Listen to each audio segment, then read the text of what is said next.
Welcome back, Inebri-art. Things sound even a little bit different. It's because we're recording at our new office. We've moved here only just a few short weeks ago, and we're kind of building out the recording studio and getting a little situated and whatnot. But today we actually have a voice actor joining us today. Well, I suppose I feel like I can drop the term voice from voice actor because they do so much more than just speak now. But I'm going to say aloha because he's in Hawaii. James Burns, welcome to the show, man.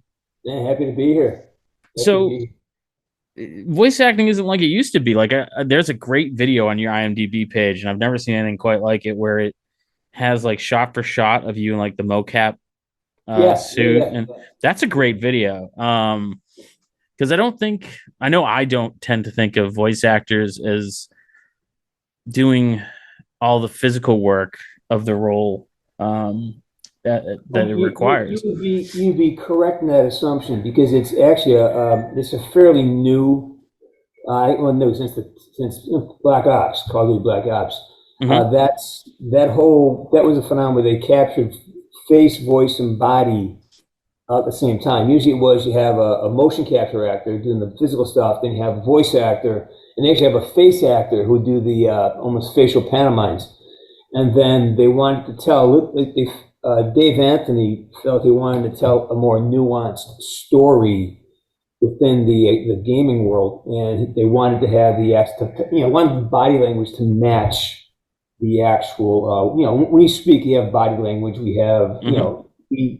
we have emotions that come through our physicality. And so they decided to co-opt some of the avatar technology, and that's how I got involved. I was brought in to test the technology, and I just stuck. So And he yeah, just so hung around. well, they just liked Yeah, me. yeah. We were working together, had a great experience, and then I guess actually had to audition for the part I created. I'd work on a character called Frank Barnes during the testing, and then Mm-hmm. they came in and they had to audition for the role of Frank Woods, and there's a whole video on my YouTube channel about how that happened. It was just kind of me and the guys at Trek were really tight, but they couldn't let the brass at Activision know they liked me because they wouldn't, out of spite, they wouldn't have hired me. So there's this weird political infighting that would happen with all. But that was yeah. So it's yeah. There's a whole group of actors who do primarily mocap, and then they have a lot of celebrities come and do the voiceover on top of that. Rarely is it you have the same guy doing the voice and the movement. You know. Do you think that's the way that the industry is trending? That's going the way they're going to do it from now on, or? A lot of the popular voices that you like are not really physical guys. Mm-hmm. So a lot of guys just can't do it. They don't have the training. They don't have the physicality because these are physical roles. It's mostly stunt work with acting involved.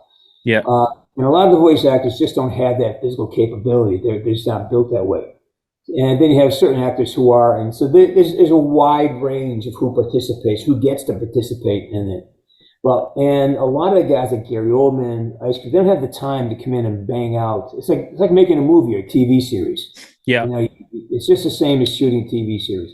So a lot of them just don't have the time, and they'll just do a remote and just kind of that's pretty much how it goes. And plus, they're expensive, so having to come in, fly them in to put them up, it triples the price of a celebrity. So Sure, because then you get like writers, and you can't put them up everything, in any hotel, and yeah, for sure. everything, yes. Yeah. Uh, how is it acting in such like a stripped down kind of set? I mean, basically it's green walls and like there's a little Well, part where you climb into a Jeep, but it's yeah, you know not there resembling a is Jeep at all. there is a thing called black box theater, and I started in New York in the early 2000s.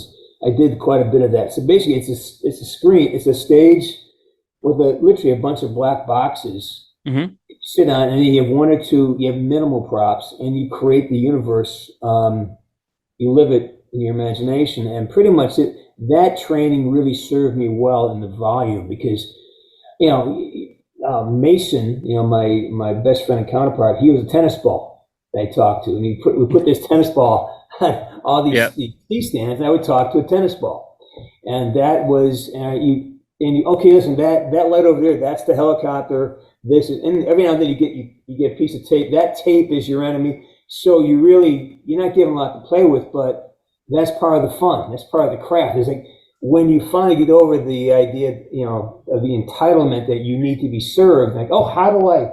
All of a sudden, your brain just explodes with opportunity and ideas because now your imagination is just once you take away once you give it a context, your imagination goes wild. It's limitlessness that destroys imagination. When you have constraints, that's when you get imaginative. So not having that stuff and trying to figure out how to make it happen gives it a life, gives it a vitality that may not be there if you had a lot of stimulation. Yeah, I mean, I agree completely. Like sometimes too many options can actually Oh, yeah. just paralyze you because you don't know what to choose from. Yeah. Well, Uh, there's a story about this artist trying to explain to it's a Zen story, and they tell me a story about life, and they go, okay, tell me a story about life on the water with no food, no wind, and now you see an island. All of a sudden, by adding parameters, you create images and you create imagination. And so having no parameters or having no if you don't have something to bump up against, you can't get the best of yourself. Without friction, there's no possibility for growth because now it's just all this. There's no structure there. I mean, it's the same thing with the story. A story is not good unless there's obstacles. There has Yes, to be yes, something for yes, the people yes. to overcome. Do you ever have trouble kind of like explaining to people what you do? I mean, Oh my God, yeah. My mother. I'll get you about my mom. I'm from Western Mass. I'm Pittsfield. I'm a Pittsfield guy. okay, sure. So my mom, God bless her soul. I get a call one day, and hey Jim, it's Mom. Yeah, I know your voice. She goes, I'm here with your cousin. What's that? What's that pimp? This is like right after I just won the VGA for a character of the year. I said things were blowing up pretty big, Yeah. right? She goes, Jim, what's that? What's that pinball game you play? I go, what? The pinball game you play. You want the pinball game. The pinball. You mean the video game? Yeah, the pinball. Talk to your cousin about this. And she had, until this year, she had no idea what I did. She had Yeah. no clue. No one's. And she'd been to sets. I was in General Hospital for a couple of years. I got her a tour of General Hospital, but I was down in Florida shooting Burn Notice, so I wasn't there. And Yeah. my mother never got to see me work, ever, ever. And it was interesting that she had no idea what it was about, but she's been to studios, she's been to things, but it's just another universe for her. So yeah, explaining it's really hard sometimes too. And even the people in the industry, like they say, well, you have 150 million fans. I go, yeah, but it's different. It's like it's kind of so yeah. And I tend, unless I'm talking to someone like you, I tend not to try to explain myself. I say, hey, go to my website. It's so funny. Like my job is very convoluted and hard to describe. And a lot of times you're running someone a bar or a party, whatever, and they're like, "Oh, what do you do?" And it's so hard to explain that even when I come up with like, a short, elevator pitch of what I do, they're still like, I don't understand what you do. And it's like, well, I make podcasts and I go to bars and people like, and then they're like, and you make enough money at that? And that's always like, Yeah, I that's the understand and it's still offensive. yeah. So what restaurant do you work at? Yeah, exactly. Right. So what's your real job? Yeah, that kind of thing. Um, was this, I mean, obviously video games wasn't always the direction you were planning on going. Cause I feel like that's a relatively new industry for actors to take part in. Was do you and well, I mean, you said you were on General Hospital. Like, do you still try to get more traditional roles and things like that? Or are you pretty much just in You the video know, game? Call of Duty and Yakuza, and I mean, I've only been like 3 games. I'm not really a quote voice actor. I've been in 100 movies, a couple of hundred commercials. I mean, you have seen me. You can't see me today because the camera's not working, but I'm that guy. If you see me, you're like, oh wait a Oh, minute. you're that guy. You're the You know that Viagra. guy from that movie and that with the Yeah, other guy? another Yeah. guy that. Oh no, that's me. That's me to the T. I've been in just. You see me a lot. It's just that I'm not a star, and Yeah. well, I'm a grunt. I'm a working, Character I'm a actor. fourth Yeah. line. I'm a character guy. I'm a fourth line guy in the Bruins who's, gets 10 goals a year and takes a decent shift. That's it. I mean, I'm just kind of I'm a working class actor. See, you just hit home. Those are always my favorite guys. Yeah, and Always that's my favorite. that's what I am, man. And it's proved to be a very nice life for me. It's like I'm not rich, but I'm comfortable.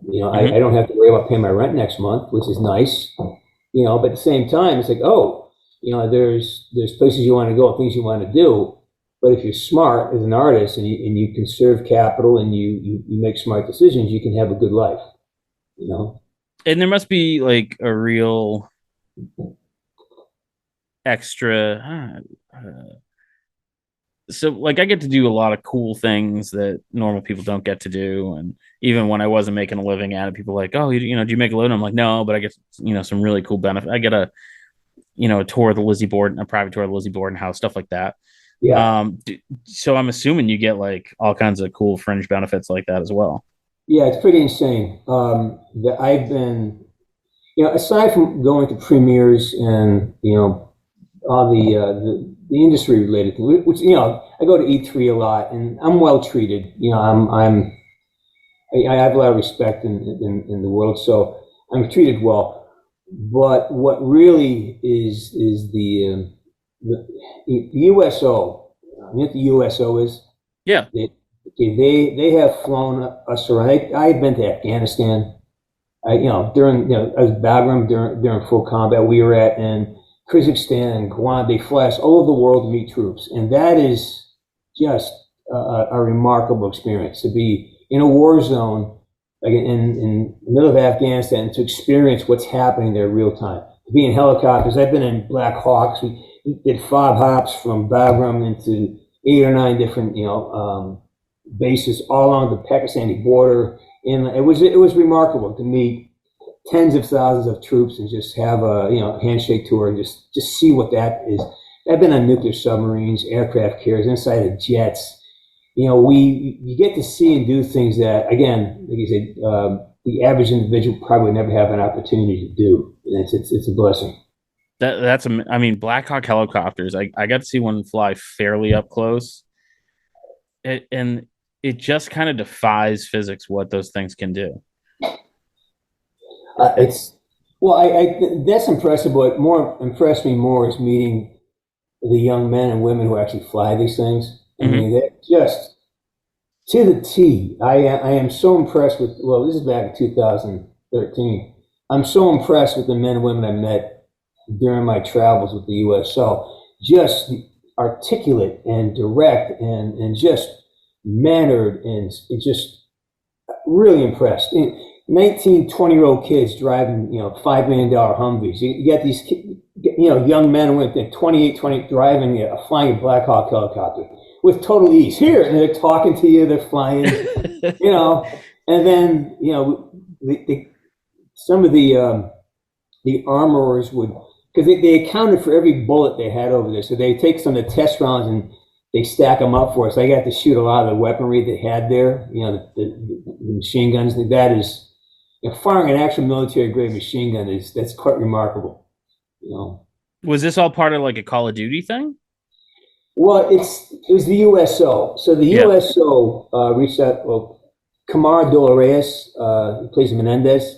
Yep. He and I are buddies. So when Black Ops 2 happened, it was had a lot of buzz and is really they organized the trip for us, and to their credit, Activision jumped on board.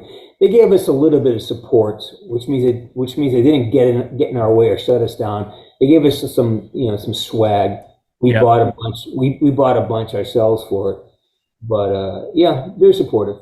And did you find the soldiers were fans of the game or like more critical? Andy, it's crazy. I would walk in. We're at a place called Gardez. It's a fire base a few hundred miles from Bagram, and you walk in, And these guys walk up to you like, remember that on these bases, it's a block of it's a military installation in the middle of nowhere. There's no town. There's nowhere to go. They can't go out. And so they do this shift, and they have a rec area in the middle, and all they have is Call of Duty state. They play Call of Duty, and sometimes they can't get online, so they play the campaign. And these guys have been playing with my character 1,000 hours, and they think I'm like their best friend. And I walk in, Woods, come here. My mom's and like it's as if they know me their entire lives. And at the first, it got a little unnerving because like the energy, but after a while, yeah, this is what it is. They've been hanging out my character for 300, 400, 500 hours, and there's a familiarity there. Oh, that's crazy. It's got to be such a surreal experience. It's a humbling experience, Andy, Yeah. because you realize that you have people who are actually doing things just fawning over us who this is play. It's a playground. Yeah. I'm not and so it's humbling to sit there in front of a kid with 3 bullets in his ribs, and you got a little Call of Duty sticker here. Thanks for your service. Like what what is that? It's like I never felt so useless in my life. But that's the thing. It's humbling to see this is reality. This is what I do. Is if I'm having a bad day, I'll go and I'll get a donut and a cup of coffee, and I mean, it's just I'm really well treated and pampered, basically. Yeah.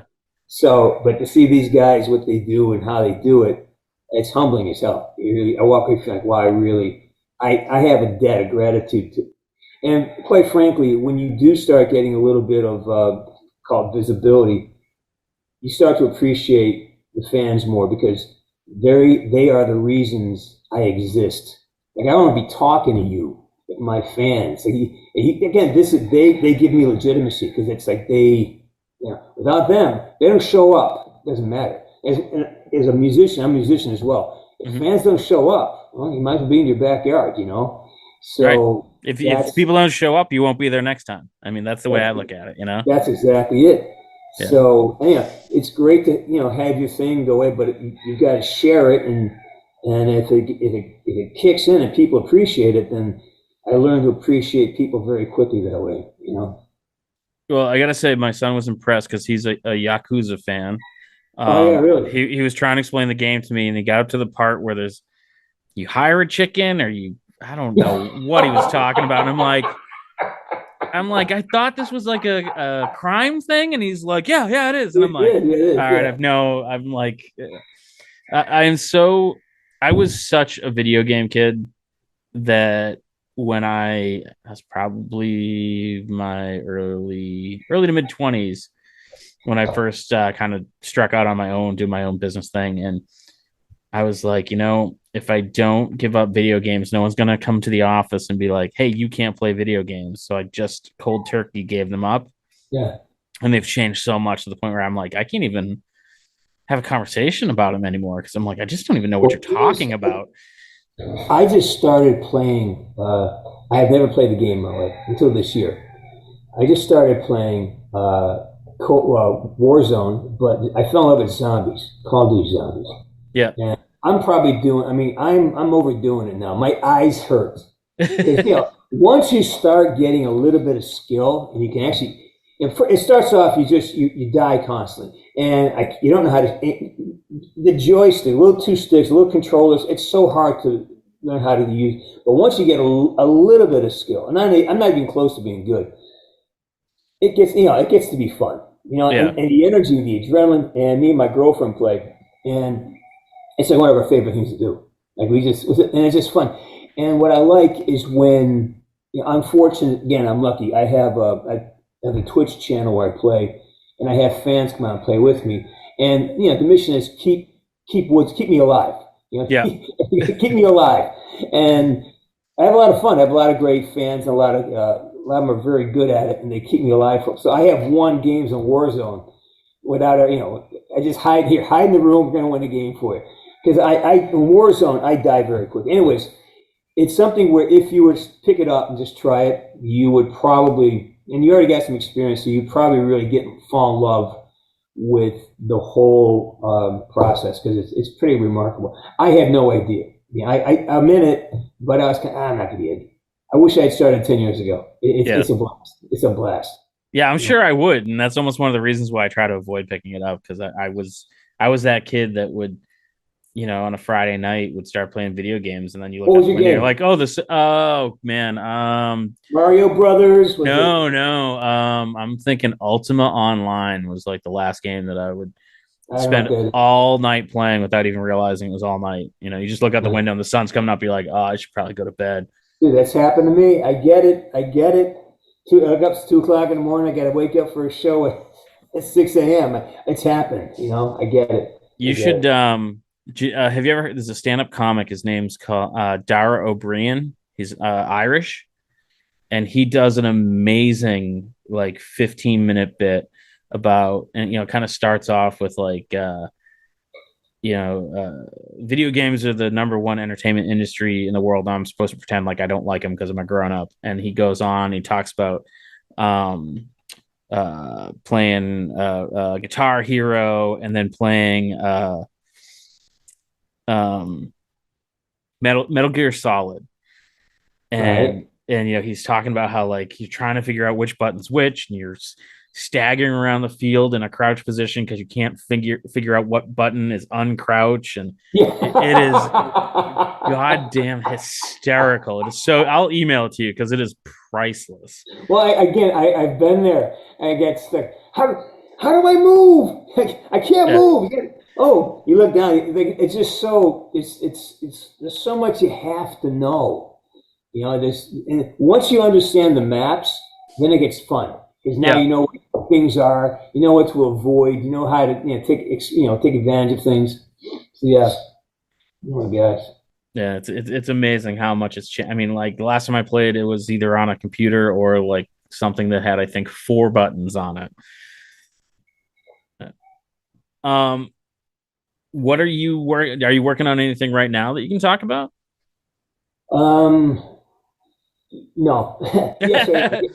Oh, I I wasn't just sure if you were in Hawaii on vacation or if you're out well, there. I live here as much as I can. Oh, I had the good fortune of having the opportunity to be here full time, so I take the oh, opportunity. nice. But I just did I'm in Kauai. I just bounced over to Honolulu, and I recorded some stuff for a very well known AAA game, but I can't speak of it. Okay, well, Yeah, our fans can but keep we an eye will. out.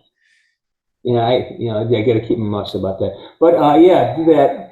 And there's a lot of production out here. So I shot a movie a couple weeks, 2 months ago, and then I had a movie premiere at the Beverly Hills called A Pity, which I'm very proud of. It's probably the best work I've ever done.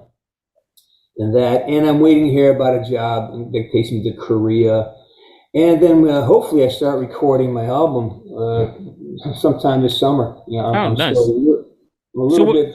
what do you play? I'm a songwriter. I had a band before I became an actor. I was a hockey coach, and I kind of had a band in New York. And then I kind of stopped doing that after a while. And Hmm. so I just decided about 4 or 5 years ago I want to start, picking that up again. And I got my 15 written, and now it's just doing my technical work, and probably hit the studio within the next month. We're pretty close. We're pretty close, ready to start recording. And then I'll probably do some stage it tours and come back. I did a few concerts last summer out in Yep. West Mass, so we'll see. So It's yeah. is there any carryover in recording like voice acting type stuff and music? Well, okay, as an artist, you know that it's all the same thing. Oh, for sure. Yeah, It's all the same. there's a general basic Yeah, creative itch it's that all we the all same thing. have. Yeah. It's just it's just smaller divisions within a medium. Like as an actor, it's all the same thing. Hit your mark, say your line. I reduce, be authentic. Mean what you say what you mean. These are the few things I have. You have requirements. Like working on TV is different than working on a film. Hmm. Working on film is different than working on digital.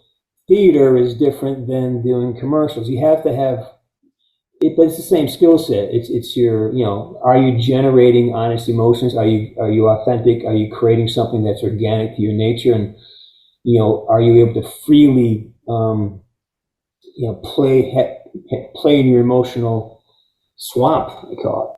So if you can play in your emotional swamp and have it be, and call upon the things you need to call on, it's going to be a blast. So musically, it's telling a story, storytelling. Writing a song, it's just telling a story. I'm right. I wrote Black Ops 4. I wrote Black Ops 2. I'm a writer as well.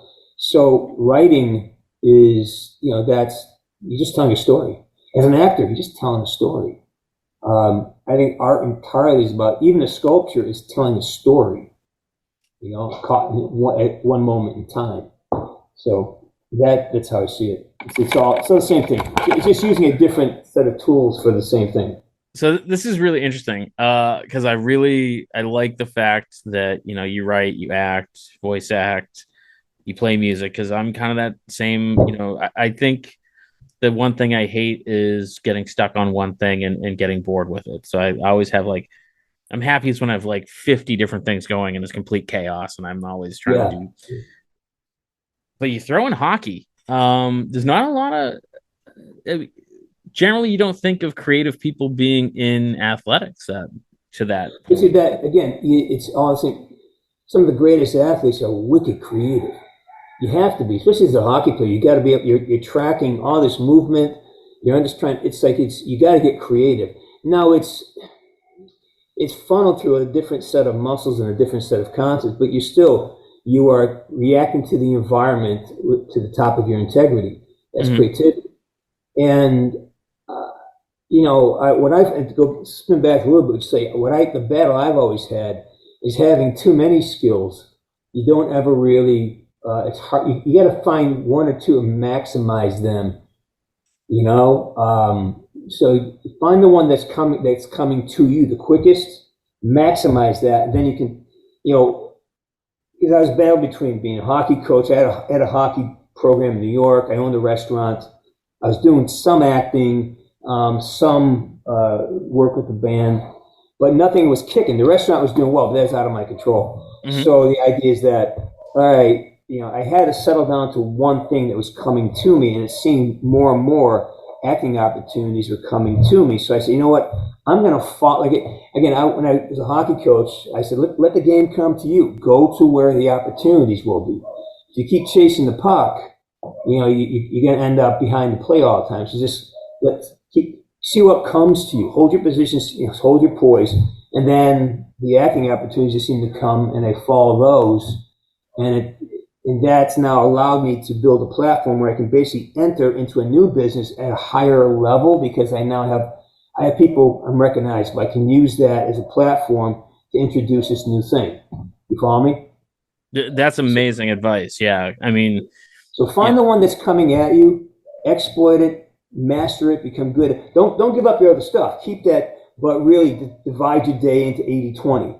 Mm-hmm. 80% of your time goes into 20% of what gives you product. So basically, 80% of my day has been going into being an actor.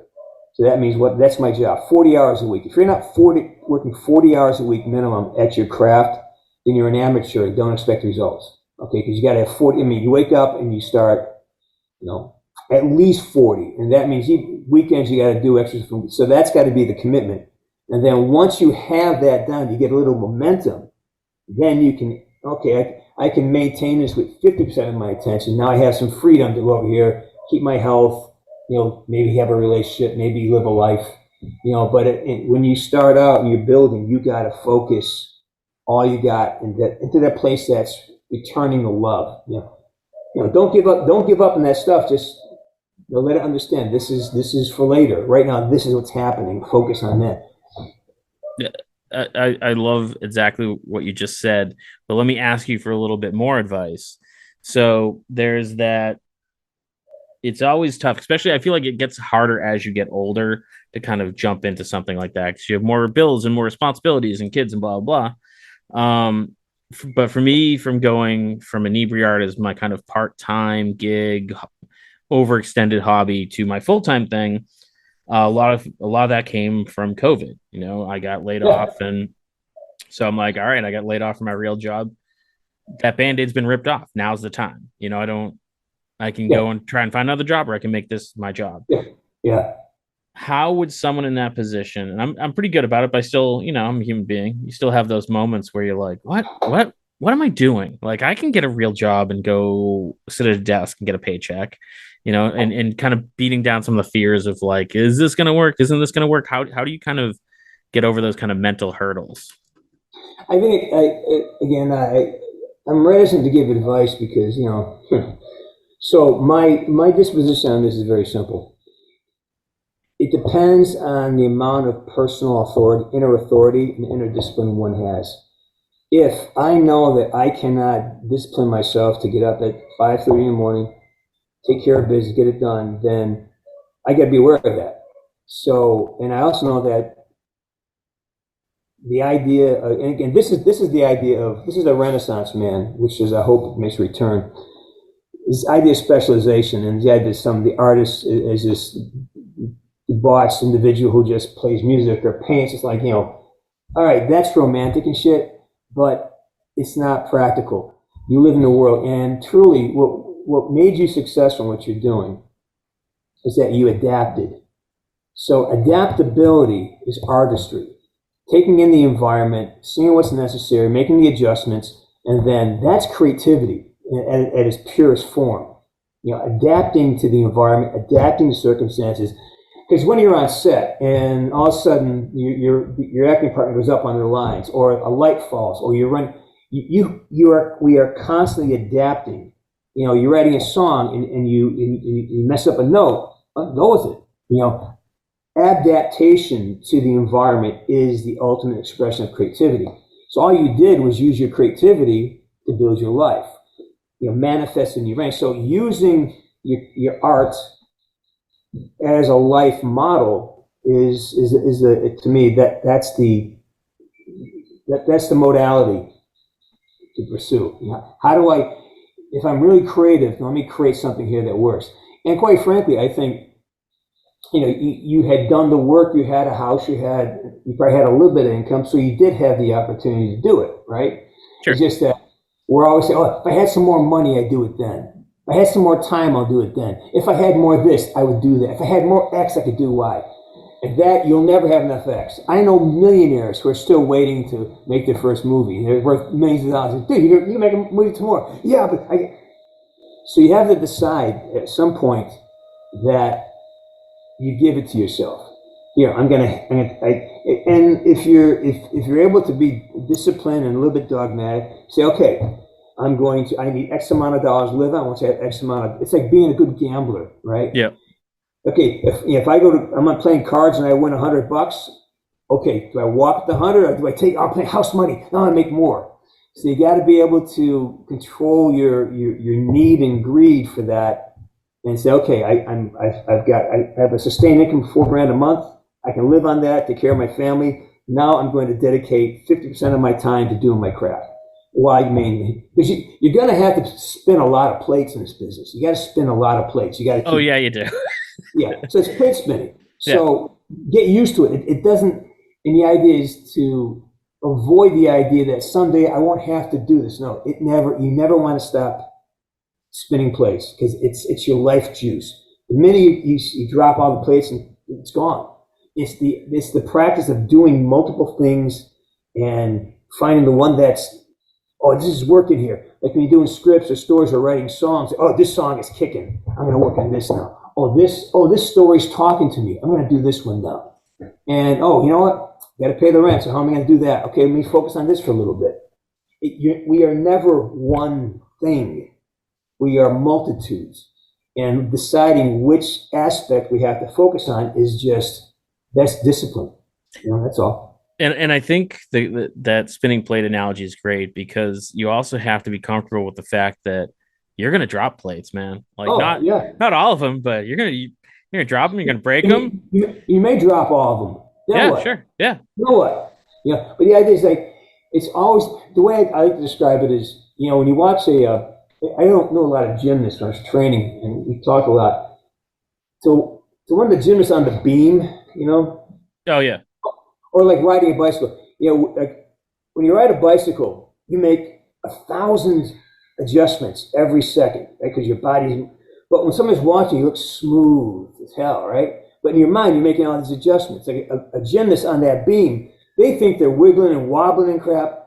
We see it perfectly. So the idea is that you're looking at something from the outside that looks smooth and perfect, but inside it's like, because again, your degree margin of awareness is so small. It's like in a musician, if you're playing 400th notes, someone looking for quarter notes is not going to see the nuance. Somebody who plays at a higher frequency is going to, but so you want to get to a point where you're moving at such a level of control and integrity that no one notices you skipped a beat. You know you skipped a beat, but no one else does, unless they're in the world you're in. You see from the level you're at. That's also why there's certain musicians that I hate going to see, like bands and other musicians play, because oh, they missed it, they missed a note, or they're off like a little bit, and like, yeah, man, it's a bar, like relax, there's a Because you have a certain higher reputation. right, yeah. Sure. But I get it. I mean, I think and that's why all creative people are their hardest critics, is because I think we have the highest expectation of our own performance. Interesting you say that, because I'll contend with that. I'll contend because the guys I know who are really the A-listers, I call them, many could care less. Here's what I'm Really? doing. Here's what I'm doing. Here's the line. I'm going home. And it's somehow it works out. Yeah, I see it many Hmm. times. That's You know. interesting. I always think of creative people being their hardest Well, critics. remember, there's never one thing, right? Yeah. Yeah, It's, true. Yeah. I'm just saying I have met many who just it's okay. Yeah. And in a way, I'm like that sometimes too. That's good. Moving on. You just know when that's the best you're going to get out of me. Moving on. That's a great line. You're going to like it. There's a certain, it comes with, I don't know, confidence and arrogance are very strange bedfellows. That's true. Very true. So, you know, uh, you, you, so yeah, sometimes there are those out there who just work and, who just grind and work and get it perfect. And there's some guys just show up and just flick it off and it's perfect. So you just, you know, I do remember that we had a figure drawing event years ago, and there was an artist, and he was unhappy with his work, and he threw it on the ground. His name was Haig, and I'm not going to pronounce his last name because it's like 900 syllables long. But like everyone kind of like looked at each other and kind of wanted to jump on, like, because it was a gorgeous drawing, and he was just yeah, something about it. He's like, man, I don't like it, and just threw it on the ground. So there are people that I don't. I feel like creative people can love and hate their work simultaneously. of course, Yeah. of course. I mean, all the above. The beauty of it is there's never one thing. And if it's X today, next year it's going to be Y. Like, that's X. Yeah, for sure. Or, Or you I go got, back and you look at it and go, oh, it's not as bad as I thought it was. I I pulled out a bunch of stuff I wrote back in college, some music. My God, this is hokey. This sucks. And then Miguel goes like, she's like, that's your best fucking song. That's beautiful. I go, this one? She goes, oh my God, I love that. That's amazing. I go, huh? Because I go, he goes, that's your. Oh sure, okay. Because it's almost like it's not for us to decide. Yeah, for It's sure. not for us Yeah. to decide. It's for us to keep moving on to the next thing. It's us to, just kind of hear what's being said about it and then and absorb it. It's not for us to decide what our audience likes. I think either like it or they don't. So, and I've definitely given that advice to people, being like, let people buy what they want to buy or listen to but it's always harder to take your own advice sometimes, I think. Well, But again, it's a business of contradiction. I just contradict myself. Well, people aren't listening. You're not going to get it. Well, you got to straddle that. It's like, let's see, as an artist, you have to suspend reality for a little bit.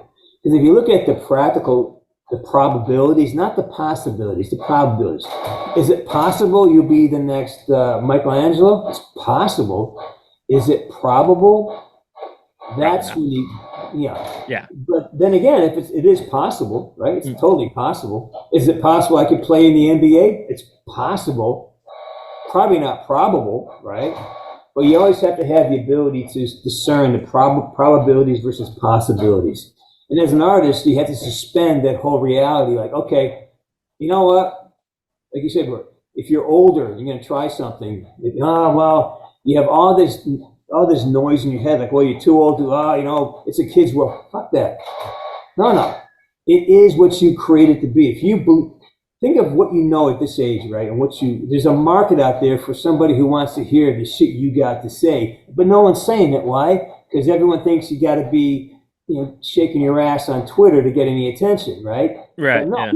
we both know that there's hunger for, a male perspective and male energy, and there's a whole market there ready to be opened up, but no one's gone there because when you believe CNN, you believe MSNBC, you believe all these networks and Fox, they're telling you, no, that's not the fucking universe. That's just people making money off of your attention.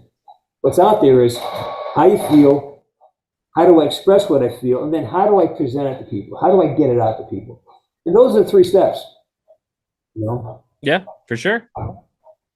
I can't believe this is already flown by, man. James, where can our listeners go to see what you're doing? Like, what's your Twitch channel? What are your social medias? All the hokey promotion stuff.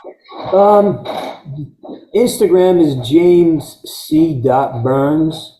I have a YouTube show called Sarge's Corner, which we do it's called Sarge's Coffee. It's on Saturdays morning. We do it's a great community. We just talk about current events. And then I do I play zombies with fans on Twitch, James C. Burns Twitch on Sunday mornings. Nice, and then there's Twitter, and there's I'm easy to find. Just Google James C. Burns. I kind of pop up pretty fast. In all the places you are, yeah. Yeah. Cool, man. Well, it's always nice to talk to someone who was local, I guess. I spent plenty of time down in the Boston area. Family's from there. Yeah, we're a little south. We're like right near Plymouth Rock, and I've been there, man. I know you are. Nice, cool. I spent a lot of summers on the Capes, and a lot of times back in the day we could thumb. We used to thumb down the Pike, head down 128, and just thumb right down the Cape, man. That was are you old enough to remember going thumbing across? That was going. I do remember it as a kid. There were tons of hitchhikers when I was a kid. Yeah. But by the time I got to high school, it was pretty much gone. Yeah, well, that was the mode of transportation back in. I came up in the 70s. Oh yeah. So that's what you did, man. You want to go into town? Stick your thumb out right down Route 20. Yeah, I had cousins and uncles and whatnot that were always like, yeah, I just thumbed, So I got to New Hampshire or whatever, and you thumbed New Hampshire. I mean, I can't say we used to wait at used to go down to Lee at the Turnpike entrance, and you thumb in the sign, Boston. Yeah, come on, jumping, and you always got a ride. Yeah, it got weird sometimes. You got some weird shit happen, but you're a kid. It was a different life. Yeah, it's different times, man. But thank you so much for coming on. It was an absolute pleasure. I will send you a link to that Dara O'Brien video game thing that I was telling you about. And we wish you the best of luck, man. You too, Andy. Maybe we'll do this again, all right? Absolutely. Yeah, anytime you got something to promote, feel free to reach out. All right, Andy. Thanks, buddy. Great talking to you. Awesome. Thank you. And our listeners, you guys can check us again next week. And thanks for checking out the show today, listeners. If you enjoyed the content today, you can go over to patreon.com/Inebri-art to support the show. You can join over there for just a few dollars a month and help us provide this fun content that you just checked out. You can also email us at Inebri-art.com with your questions, complaints, and concerns, or you can find us on all social medias at Inebri-art or at Inebri-art6 on Instagram.